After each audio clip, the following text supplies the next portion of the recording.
وبركاته. وعليكم السلام ورحمة الله وبركاته. الفاتحة إلى حضرة النبي محمد المصطفى رسول الله صلى الله عليه وسلم ولجميع والدينا ومشايخنا ومعلمينا وأساتذتنا خصوصا لمؤلف هذا الكتاب الإمام يحيى بن شرف النووي وخصوصا لمؤسس هذا المجلس أن الله يغفر لهم ويرحمهم ويعلي درجاتهم في الجنة وينفعنا بأسرارهم وأنوارهم وعلومهم ونفعهم بالدين والدنيا والآخرة وأن الله الكريم يفتح علينا فتوح العارفين ويفقهنا في الدين ويرزقنا كمال الإخلاص واليقين إلى حضرة النبي شيء لنا ولهم. الفاتحة. أعوذ بالله من الشيطان الرجيم. بسم الله الرحمن الرحيم. الحمد لله رب العالمين الرحمن الرحيم مالك يوم الدين. إياك نعبد وإياك نستعين اهدنا الصراط المستقيم صراط الذين أنعمت عليهم غير المغضوب عليهم ولا الضالين.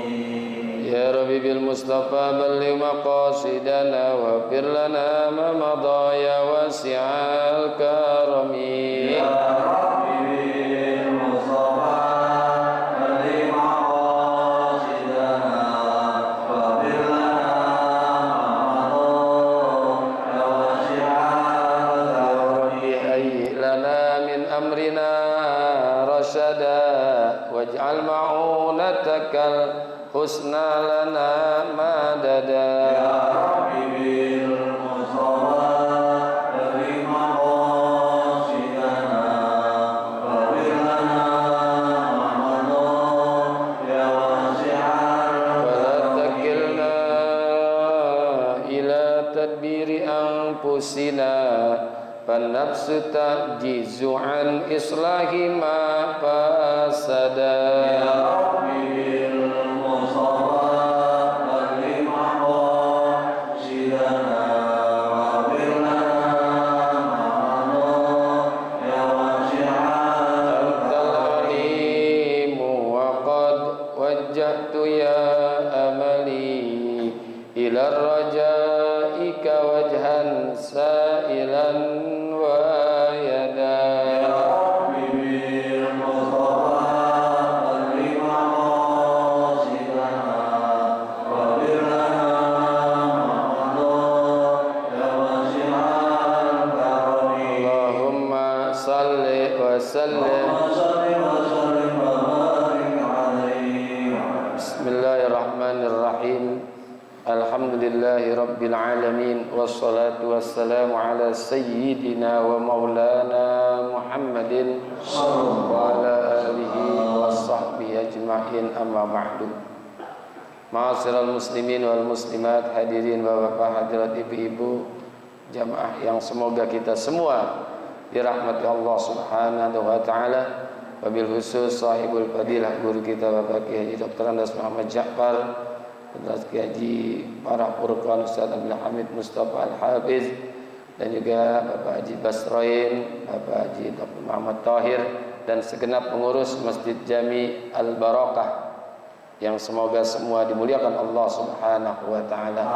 Alhamdulillah pada pagi hari ini Allah masih berikan kepada kita nikmat Islam, iman, hidayah, taufik, sehat, afiat, sehingga masih hadir di majlis ini. Mudah-mudahan Allah berikan kepada kita ilmu yang manfaat.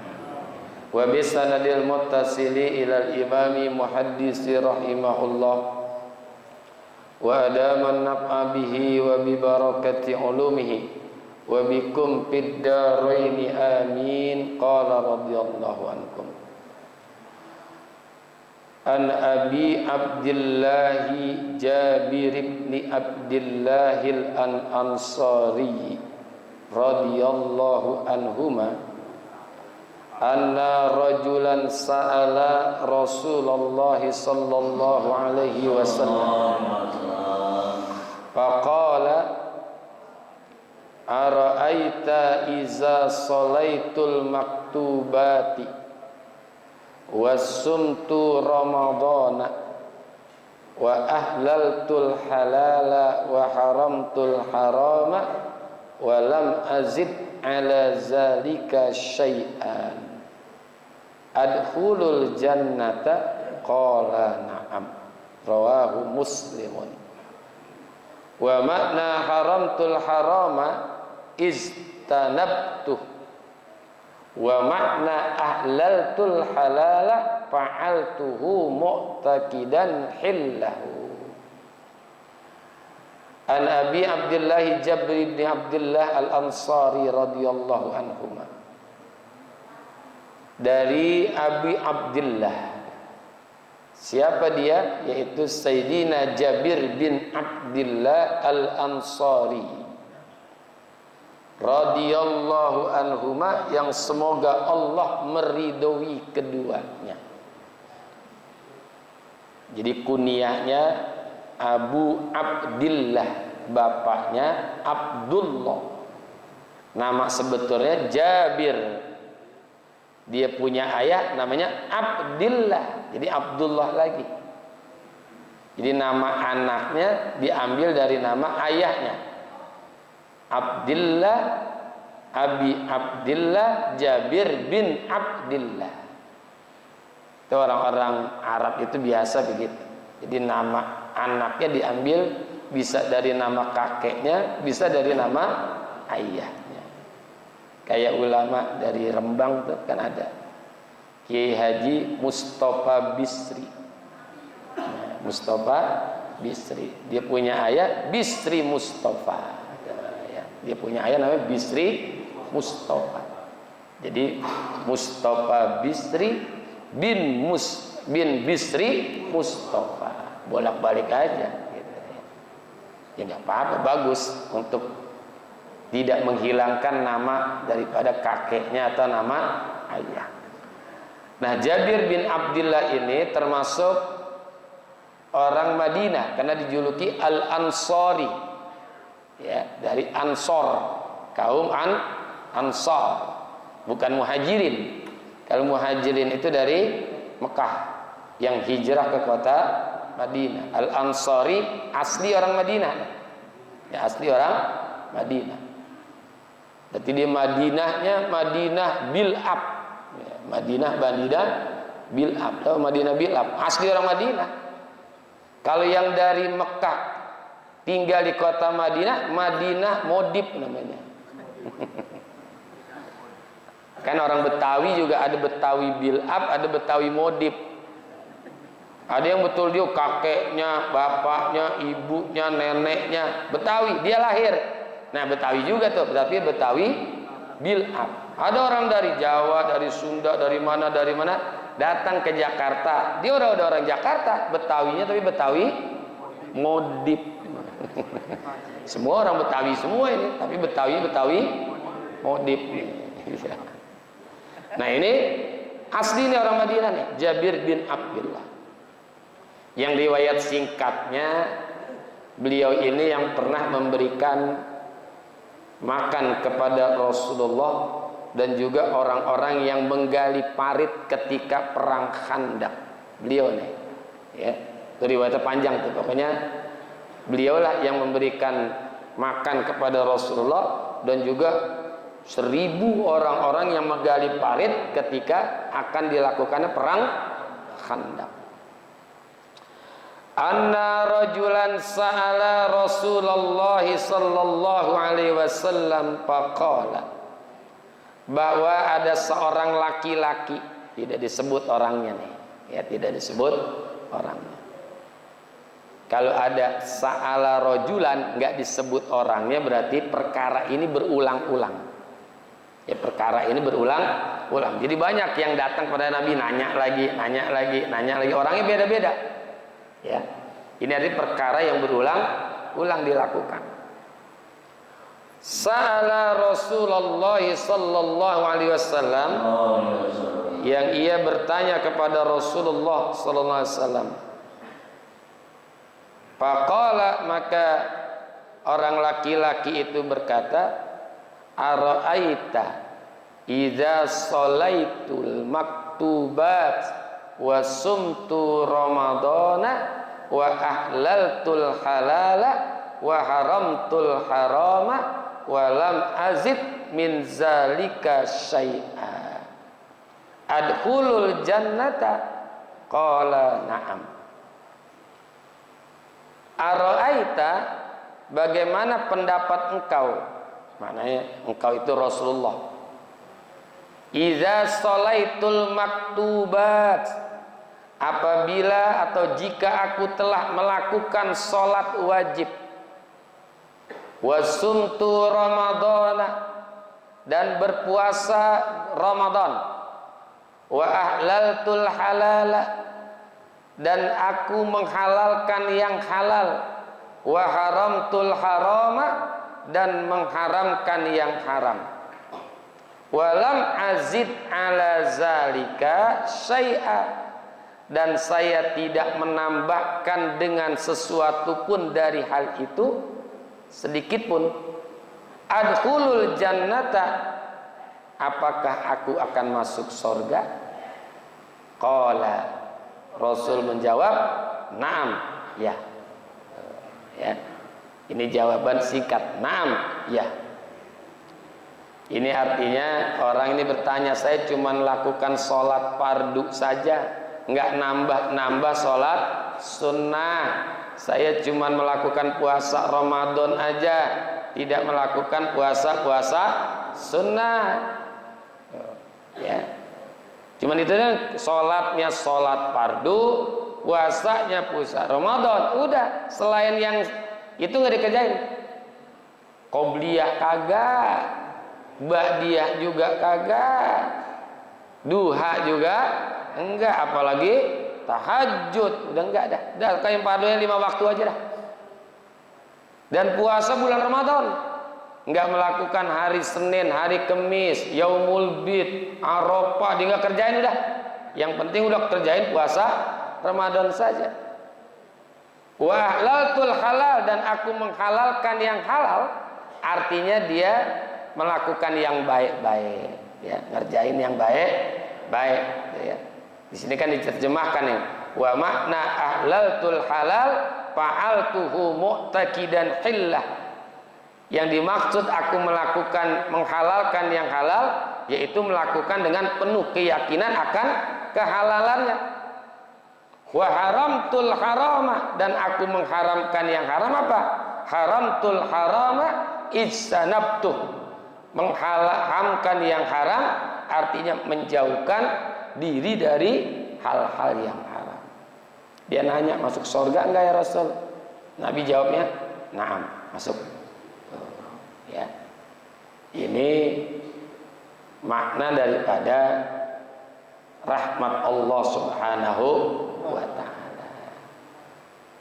Jadi cukup, kata Rasulullah, kerjain aja sholat 5 waktu, puasa hari Ramadan, dan juga jauhin yang haram, kerjain yang halal, cukup udah. Tapi buat orang-orang yang kekurangan daripada ibadah, ini enggak cukup. Makanya di dalam melakukan ibadah itu tidak cukup kita mengejar dari sisi tauhid, tidak cukup kita mengejar dari sisi fikih, ya, tapi juga kita mengejar dari sisi nikmat. Kan di dalam qawaiduddin, qawaid itu adalah sendi-sendi agama, ada Islam, iman, ihsan. Kalau Islam itu berbicara tentang fikih, bicara fikih itu bicara syariat, bicara syariat bicara sah atau tidak. Itu fikih itu, sah atau tidak. Yang kedua, iman. Iman itu bicara tauhid. Tauhid bicara akidah. Akidah bicara bainal haq wal batil, antara yang benar dan yang tidak benar. Nah, yang ketiga nih, ihsan. Ihsan itu bicara tasawuf. Tasawuf bicara akhlak. Akhlak bicara bainal laik wa ghairul laik, antara yang layak dan yang tidak layak, antara yang pantas dan tidak pantas. Saya, ya mungkin bapak-bapak mohon maaf nih, ibu-ibu, kita bicara ibadah baru bicara sah atau tidak, benar atau tidak, tapi belum sampai kepada titik nikmat atau tidak. Gimana kok ibadah nikmat? Sholat bisa. As-sholatu rohatul mu'min. Sholat itu merupakan kesenangannya buat orang yang beriman.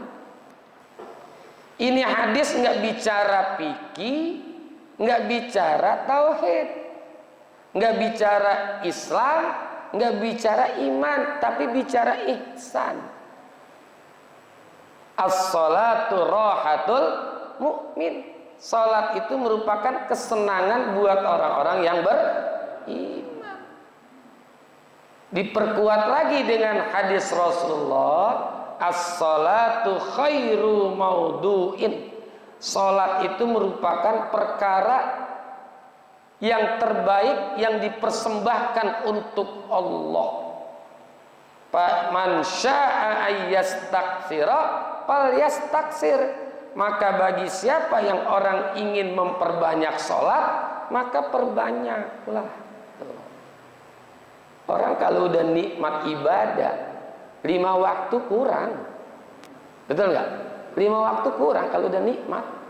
Kayak orang lagi makan nih, di piringnya masih ada suap atau 2 suap, dia ngendok lagi. Kenapa dia ngendok lagi coba?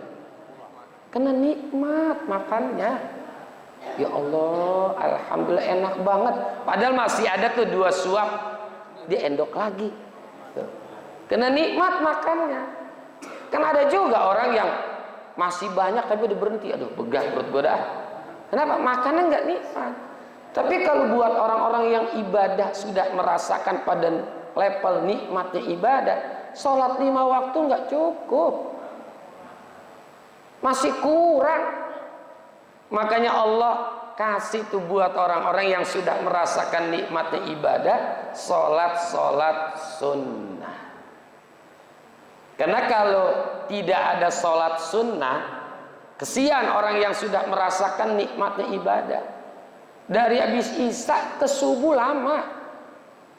Dari isya nih jam 8 lah selesai sholat isya, nungguin subuh lama nggak? Lama. Tapi di situ Allah kasih sholat sunnah. Ada sholat tasbihnya, ada sholat awabin, ya, ada sholat hajat, ada sholat tahajud. Ini kan wajah-wajah tukang bangun malam ini semua ini kan ya. Ya tahu bangun malam ngapain, saya juga nggak ngerti. Tuh kesian nungguin dari isya ke subuh, maka Allah kasih tuh sholat sunnah. Ramadan, dari Ramadan ke Ramadan 11 bulan, kelamaan. Buat orang yang sudah merasakan nikmatnya puasa, kesian nungguin Ramadan ketemu Ramadan 11 bulan, maka Allah kasih ada setelah Ramadan puasa Syawal, ya kan? Senin, Kemis, Yaumul Bid, tuh. Belum lagi puasa Tasu'a, Asyura, ya kan? Itu buat orang-orang yang sudah merasakan nikmatnya puasa. Ya. Kalau kita belum ya. Belum. Bahkan datang Ramadan kesel. Ya, puasa lagi dah. Gitu enggak? Ada yang begitu ada? Ada di sono. Sini mah enggak. Tuh ngerasain nikmat ibadah udah Masya Allah. Makanya dia sambut Sailillah ya Ramadan, Sailillah ya Ramadan, Sailillah ya Ramadan wal ghufran. Karena dia udah akan merasakan nikmatnya ibadah. Jadi kita, nih saya nih baru bisa bicara sah atau tidak, benar atau tidak, tapi belum sampai kepada nikmat atau tidak. Kita belum sampai kepada merasakan nikmatnya ibadah. Ya. Jadi belum. Orang yang sudah melakukan nikmatnya ibadah, ibadahnya itu bukan di saat ibadah. Ibadahnya bukan hanya di saat ibadah, ibadahnya dibawa di luar ibadah. Maka dia akan terasa nikmat tuh, kena dibawa terus tuh ibadahnya meskipun sudah selesai melakukan ibadah. Apa maksudnya? Sholat itu kalau kita sekedar melihat dari sah atau tidak, benar atau tidak, ya udah sholat doang. Tapi belum mampu memelihara sholat. Makanya sholat itu kan bicaranya kalau kita baca doa kamilin, wa 'alas sholawati hafizin, kan ada kan? Dan atas sholat itu dia pelihara. Di dalam surah Al-Ma'arij, alladzina hum 'ala sholati yuhafizun, memelihara sholat. Jadi bukan sekedar bicara fikih, tauhid, tapi tasawuf.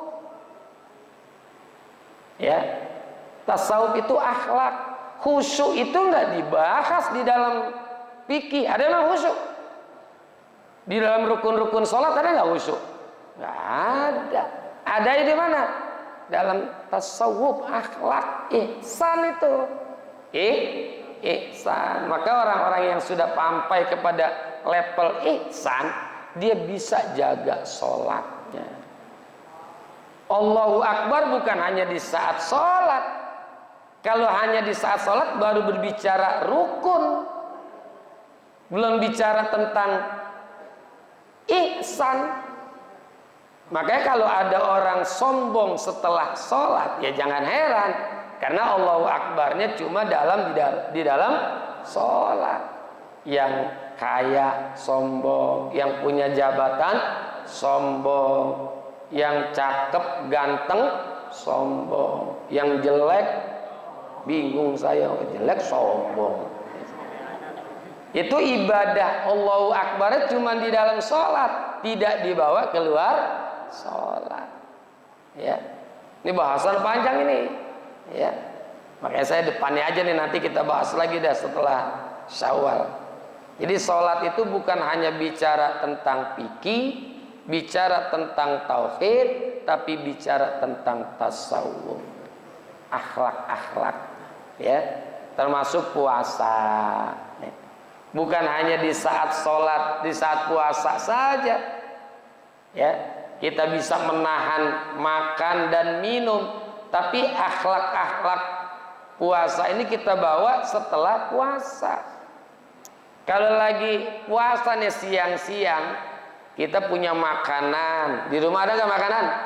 Ada minuman. Itu punya kita halal. Halal itu. Apalagi siang-siang nih. Hari Ahad nih. Jam 1 siang.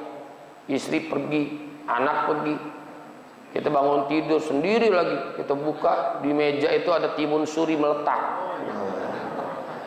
Timun suri meletak, mantap banget kan itu ya. Di sampingnya ada botol sirup, mereknya Marjan, warnanya merah. Di samping meja ada kulkas. Kita buka yang atas, ngebul. Freezer. Kita buka pintu bawah, botol pada keringetan. Orang nggak ada, sepi. Kita potong kecil-kecil timun suri, masukin ke dalam gelas, taruhin batu es, tuangin sirup, ambil botol yang keringetan, belebek. Mantap. Tapi itu kita nggak kerjain. Padahal itu halal punya kita. Yang halal bisa kita jauhkan. Nanti gimana yang haram setelah puasanya? Tuh. Istri kita halal nggak Pak? Hari Minggu kita kan libur nih. Jam 1 mandi. Rambutnya dibasahin. Habis mandi pakai baju tipis banget. Bulan Ramadan kita lagi nonton TV, lewat braber, transparan. Beranikah kita garap bini kita tuh siang-siang? Padahal halal loh. Tuh istri kita yang halal kita nggak berani garap, apalagi istri orang. Itu Ramadannya bukan di saat Ramadan, tapi setelah Ramadan. Ya, begitu juga ibadah yang lain, haji. Ya, ibadah haji bukan hanya di saat Mekah Madinah mabrur. Mabrur itu dilihat setelahnya. Ya, mabrur itu dilihat setelah haji dan umrohnya. Kalau di Mekah di Madinah orang rajin ke masjid, ya jangan heran nuansanya mendukung banget. Sholat subuh aja jangan sholat zuhur, asar, maghrib, isya, subuhnya aja nih, apalagi bulan Ramadan ini. Kemarin saya habis ditelepon sama ayahnya Ustadz Zaki Mirza, Haji Abdullah. Itu bulan Ramadan penuh nih. Sholat subuhnya aja katanya berangkatnya jam 2. Apalagi di Bakhutmah, kan jauh tuh Bakhutmah. Mispala masih mending lah. Ini Bakhutmah berangkatnya jam 2. Dan kalau Mispala itu dekat tuh. Itu kan yang punya hotel tuh kebanyakan orang-orang asing lah, orang-orang Sudan, orang-orang Yaman. Itu mereka pada salut sama orang-orang Indonesia. Berangkatnya jam 2. Apa kata orang-orang Mesir tuh yang punya hotel, Masya Allah, luar biasa nih orang Indonesia. Ya. Dalam hati saya, lu belum lihat di tanah airnya sih. Jam 2 dia udah berangkat, bener ya? Iya. Padahal ketika pulangnya gimana coba? Belum ketahuan kan? Karena kalau berangkat jam 2:30, jam 3:30, ya sholatnya di pelataran masjid, udah nggak bisa masuk ke dalam masjid. Ya. Sama masjid ini nih, kita berangkat jam 3 nggak bisa masuk kita. Hah? Masih dikunci? Saya kira penuh. Jadi akhlak-akhlak sholat kita bawa keluar sholat. Jangan kita balik akhlak-akhlak di luar sholat kita bawa ke dalam sholat. Jangan. Kunci lupa dibawa ke dalam sholat. Ingatnya rakaat ketiga. Rakaat ketiga. Nah, jadi bicara ibadah tidak cukup tentang fikih saja, tidak cukup tentang tauhid saja, tapi bicara tentang tasawuf. Jadi ada Islam, iman, ihsan. Nanti akan kita ulangi lagi nih baca ini nih ya. Ini bahasan tahkimah saja karena hari ini adalah tawakupan daripada majelis ta'lim kita. Wallahu a'lam bis-shawab wa ilaihil marji'u wal ma'ab. Nah, mudah-mudahan manfaat. Al-Fatihah. A'udzu billahi minasyaitonir rajim. Bismillahirrahmanirrahim. Alhamdulillahi rabbil alamin arrahmanir rahim maliki yaumiddin. Haji, ada pulpen enggak?